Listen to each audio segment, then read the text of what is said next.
Space fact part 2.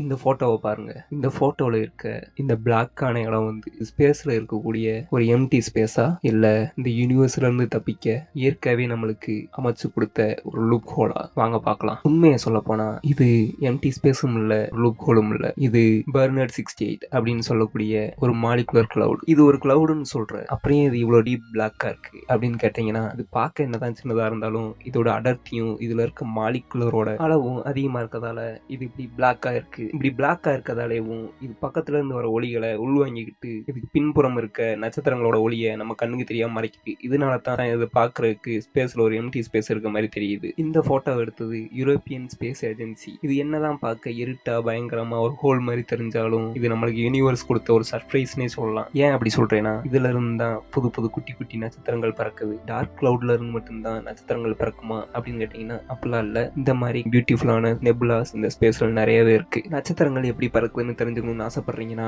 கமெண்ட்ல I am இன்ட்ரெஸ்டட்னு comment பண்ணுங்க. Next video கண்டிப்பா டீட்டெயிலா போடுறேன். அதை நீங்க பார்க்கணும்னா நம்ம சேனலை மறக்காம சப்ஸ்கிரைப் பண்ணிக்கோங்க. பாய்.